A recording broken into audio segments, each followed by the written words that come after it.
Hello, welcome back to Amanda Sora Art. My name's Amanda and I like dinosaurs and art. Today though, I am doing a portrait of Aragorn from Lord of the Rings, as you saw just a minute ago. I personally don't think I'm very good at doing portraits, but I want to get better, and so that's why I decided to work on my portraits. My husband suggested doing a Lord of the Rings character, and I think he came up with Aragorn, or I was looking at pictures and I saw this picture of Aragorn and I was like, ooh, this one would be fun, and so that's kind of what I did, and he's a huge Lord of the Rings fan, so yeah. Anyways, normally when I do my dinosaur drawings, I don't know if you've noticed, I do have grids up, but I don't do the gridding method on the picture I'm using as reference, because sometimes I use a bunch of reference pictures for my dinosaur art, and so that's kind of what I do. At the very beginning, you saw me gridding out the picture I was using as reference for this piece that I'm practicing on, and I made sure the grid matched the grid I put on the drawing I'm working on now, so everything's exactly the same. And I had the picture of Aragorn up on my phone in front of me as I drew this one, and I just matched them all up with the lines.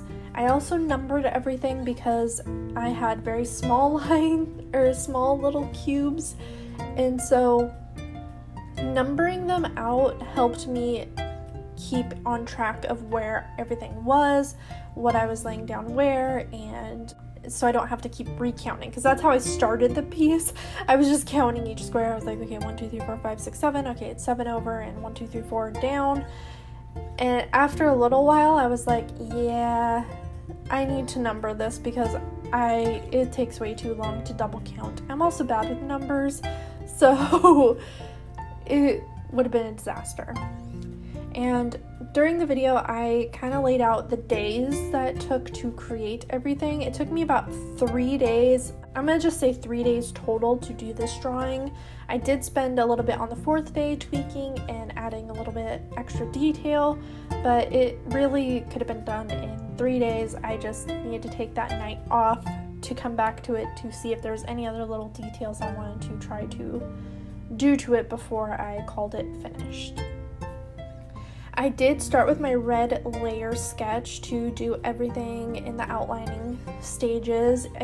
Again, it's just one of my comfort things. I like having a different color than my final piece is going to be, just because it helps me see where I'm at when I'm doing the final piece. If I was doing this in black, like I ended up doing for the finished piece, it would have just blended together, and I'm sure it would have looked nice. It just wasn't what I wanted to do. For this piece, I found a few different areas to be more difficult than I anticipated them being. For example, his eyebrows are super weird in this picture, like almost as though he didn't have any.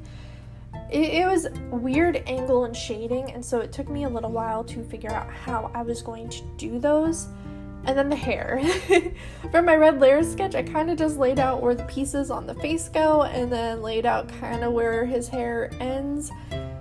I don't think I did my best job with his hair in the final image, but it was what I was able to do. I think as I keep growing with my drawings of people, as I keep practicing, I'm sure I'll get better at doing hair. And I do want to take my time and practice it. It's just one of those things that's really hard to do. Another area that was really hard that I wasn't anticipating being so hard was his facial hair.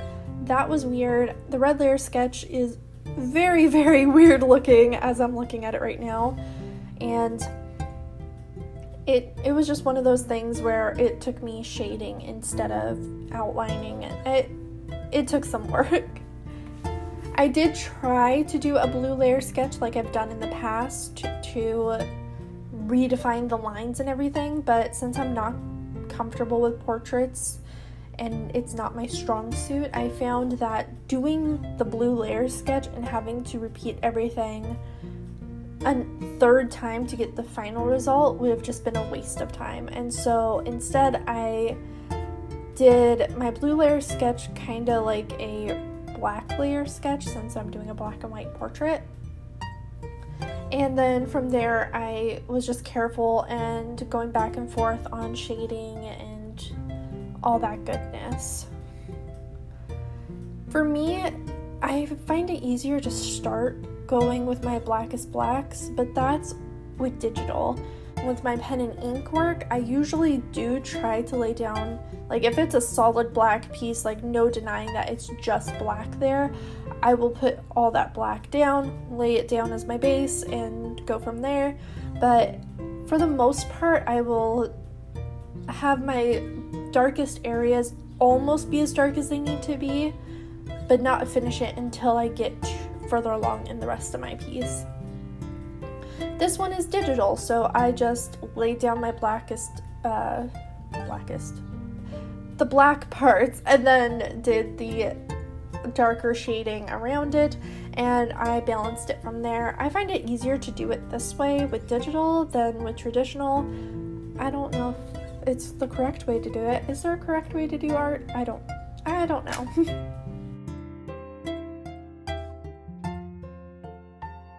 One thing I've learned from watching Lockery Fine Art is there is no actual white in drawings. Like for the eyeball, you would think it would just be white because that's what eyes are.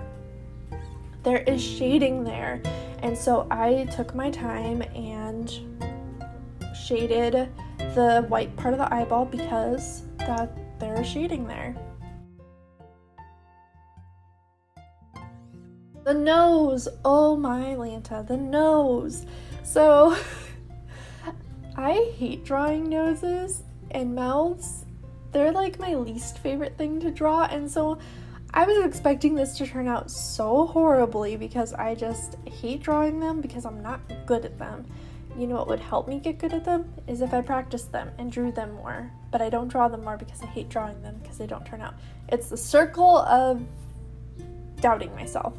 This nose, I'm actually super proud of how it came out. It came out pretty accurate to what the image was, and so happy with how it came out. The mouth was also interesting to draw because I'm not comfortable with the nose and mouth, like I was saying, and so I didn't expect it to turn out good. It was just kind of a fluke that it turned out decent. And it took a lot of work for me to get everything where it needed to be, get my darks dark enough and my lights light enough. And I'm not talking about like the parts where it's just black or just the quote-unquote white. I'm talking about the shades in between because there's so much shading in a face that it takes time to get. You'll also see me bouncing around a lot throughout this because I am not comfortable doing something all the way through. I prefer bouncing back and forth to build up things because as you build things up, you will notice that other things are wrong, quote unquote wrong, or not how you want them to be, or they need to be a little bit darker, a little bit lighter. So I bounce around with all of my art in different areas. I'll think an area is finished, and then as I work on a different area, I'm like, oh no, that's not correct. And that's what happened with this piece as well. I bounced around a lot trying to make sure I got everything just right.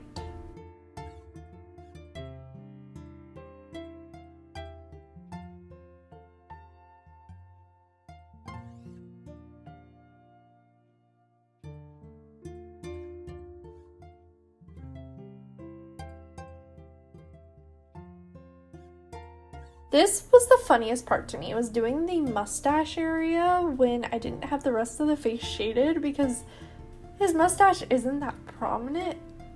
Well, it is and it isn't. It's one of those funny things. It just looked really funny when I was working on the mustache, and then I'd zoom out and I'd be like, that is not correct.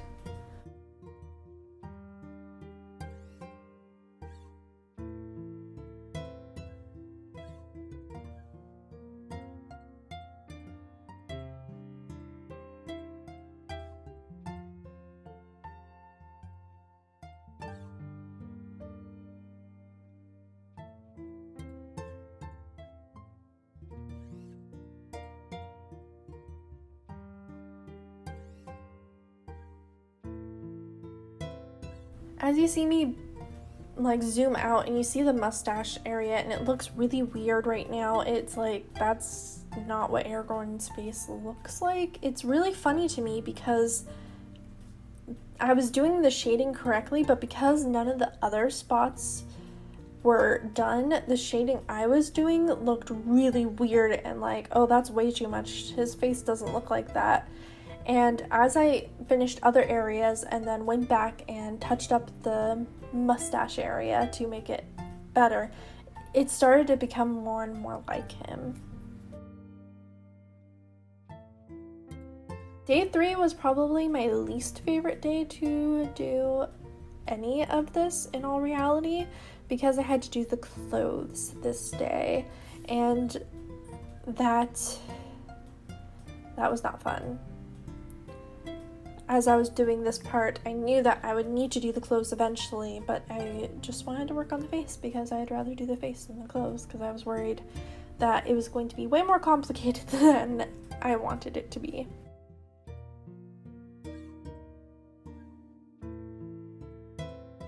There were some other shadings on his face, like little details and things, and when I tried to add them in, I found that I was doing them either too bold, too soft, or not exactly in the right spot. And it was interesting to play around with those different things I was seeing, and I think that's what happens when I do portraits not with the grid, is I think I see something, and so I almost like make it the prompt, like I try to how do I say this? When I see things on faces, I usually go way too hard to make sure that it's seen, because it's like I see it, so everybody else must see it. But sometimes you can take things away from the face and it'll still look like the face as long as everything else is correct. There was an Ink Masters episode where they were doing portraits, and this one guy had a portrait of a lovely older woman, and he did every single wrinkle in her face and highlights on those wrinkles and everything, and he had everything correct, but what their commentary was is you don't need to do every single wrinkle. You can do some of them so you get her likeness, but you don't need to emphasize quote unquote her flaws. Wrinkles are not flaws, it's just part of how we age and things. But he did so much that her face really didn't look correct, even though everything was done correctly. He like really emphasized everything. And I'm not saying it was a bad art, it was just not exactly what made for a good portrait in that sense. Maybe I'll try to like insert a little photo here to show you that one, the one I'm talking about, just so you get an idea of what I'm trying to say and hopefully coming across saying.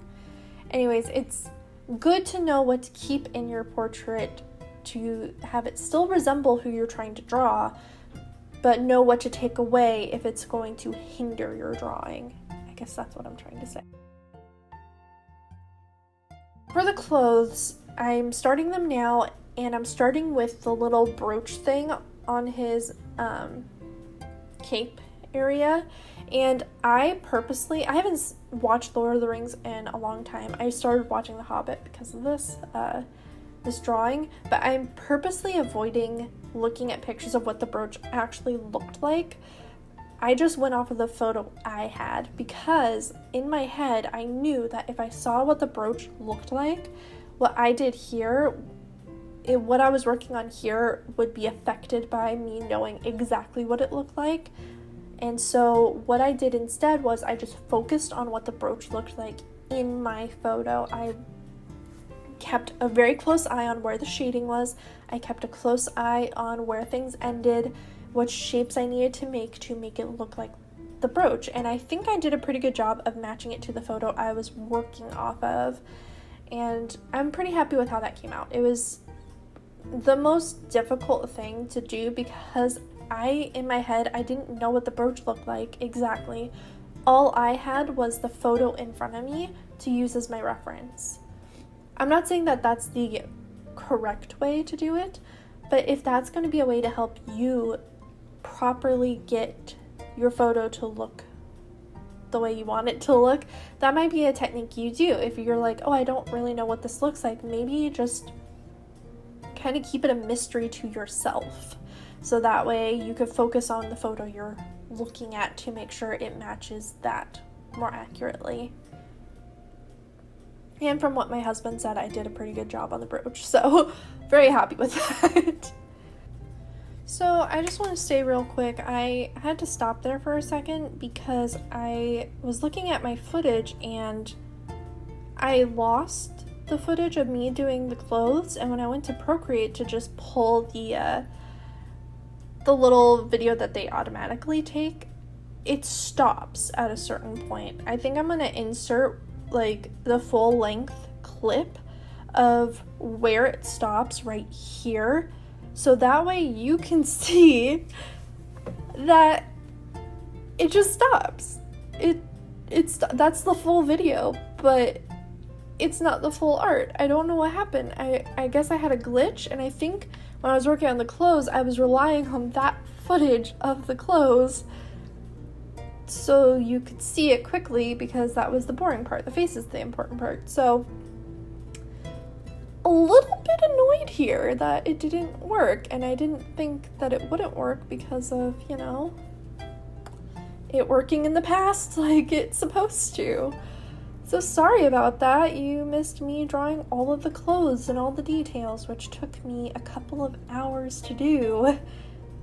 But that's okay. We still have the rest of the footage, I guess, and hopefully that's good enough, I guess. Anyways, the clothes took a while. The sword took seconds. I probably should have spent a little bit more time on the sword to make it a little bit more accurate, but again, that wasn't the focal point. The focal point was the face. Also, the necklace he's wearing. I kind of knew what the necklace looked like, but I didn't quite know from memory what it looked like, so that helped me do it like the image. And I guess that was part of the footage that I lost, and I'm kind of sad right now.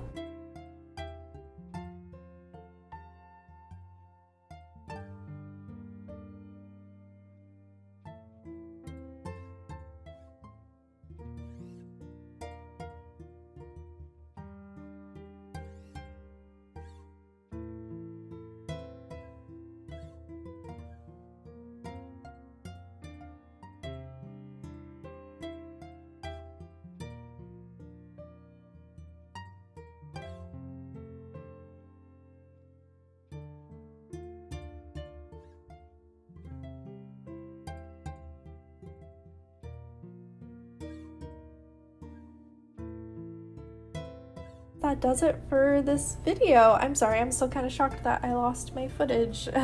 Sorry about that again. I really wish I had it so you could see the full length of me doing this, but I don't have it.